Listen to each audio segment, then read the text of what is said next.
An orchestra is rehearsing, and Mozart is being brought to life.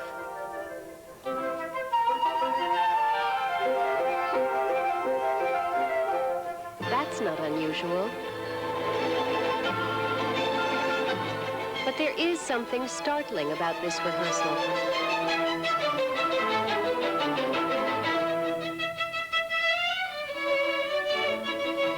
There's no conductor.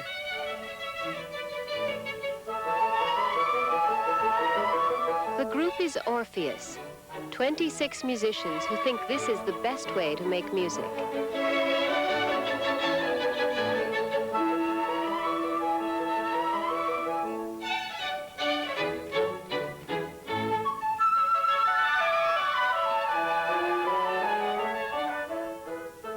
In Orpheus, you have 26 pairs of ears and 26 minds there, and I feel that in a lot of situations those don't get used, and in Orpheus they really do.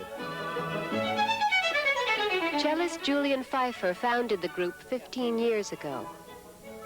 But the idea was to be able to apply chamber music principles to a larger setting, and those principles are of communication with your peers, being able to express your ideas, your opinions about the music, being able to criticize, hopefully constructively, what your peers are doing, and also being able to accept their ideas and making their ideas your ideas, really making them work.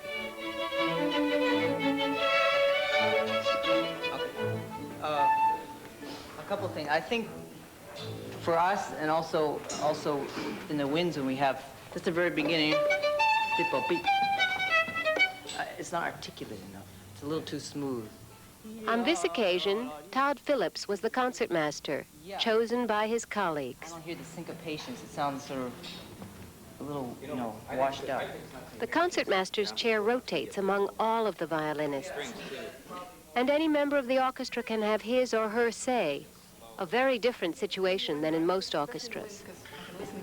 I hear it just losing the energy and the sparkle. It goes dee-da-da-da-dee-da-da-da-da. It gets well, the first thing I have to remember to do is to cut my bangs, because the sight line, the focus is very different with a conductor. You've got to look up. And with Orpheus, it's peripheral vision, it's listening, it's a much bigger scope. So I know it sounds humorous. Violinist Joanna Jenner. It's a totally different experience, actually. You're allowed to contribute. You feel like you're an active part of the process, even if you're not on the core for that particular piece. If there's something that's bothering you about an interpretation, you can always go up at the break and at least say what you feel. And if it's rejected, you know how that person feels because you've been in the same position. It's more participation. For me, I think being a part of a group that is that committed. Bassoonist Frank Morelli agrees. To put forth my ideas, even if they're not always agreed with or come to pass in the performance, but being able to help shape the ultimate performance is so gratifying. And then to be part of a performance in which so many of these ideas of my own and others come out is really what makes it special.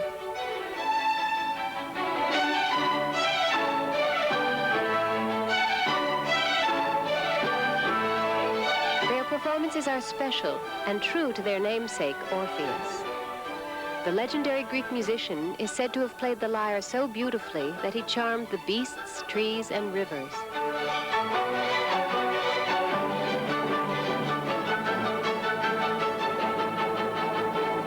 When Orpheus was first created, it was a small ensemble of 15 players who performed a few concerts a year.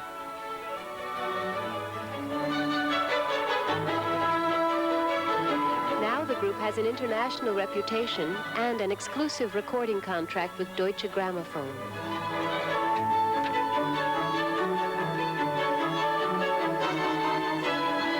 Their recording technique differs little from their rehearsal technique. Everyone listens, and then everyone speaks.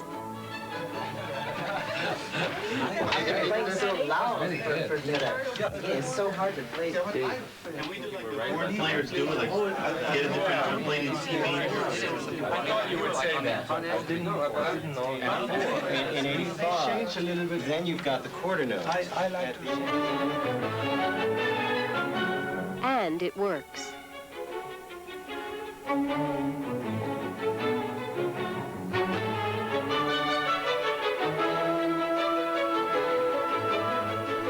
an outsider, it seems that the idea of everyone participating in a kind of democratic procedure is a wonderful idea.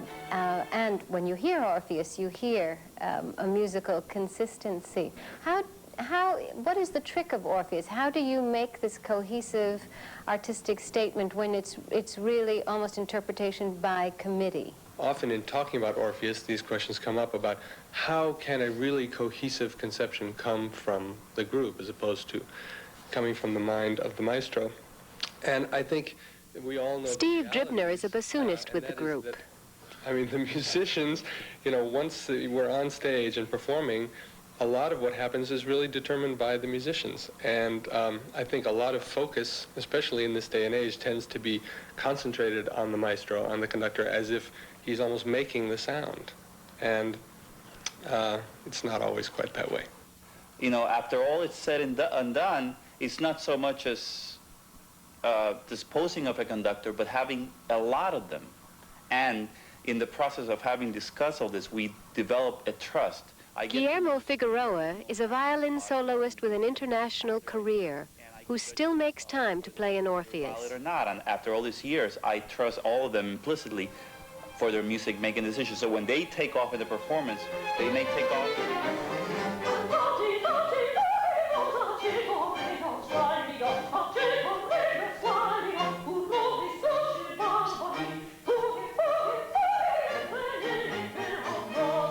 The musical interpretation of Orpheus attracts the world's leading soloists, like soprano Elly Ameling.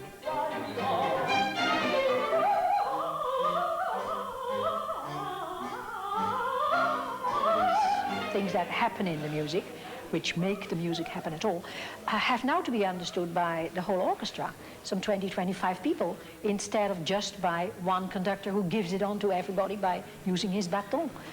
But these people are so intelligent and so musical and so wonderfully warm that I think it comes through very soon, and we all agree on everything.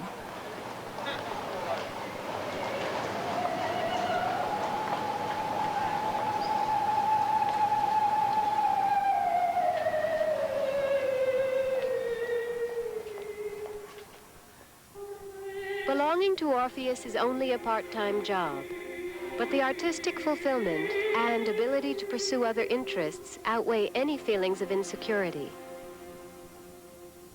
Everyone in the group has other commitments that they don't want to give up, either teaching or solo careers, chamber music things, which they've managed to fit in so that everyone in the group has a lot of variety in their life. It's in a way, it's an ideal situation if you can manage the puzzle right. I liked the way you came down there, but it was like everyone was doing it. And then you blossom when you're alone on your triplets. I think in all of this, it's really a matter of recognizing each other's value, each other's talent, each other's sincerity.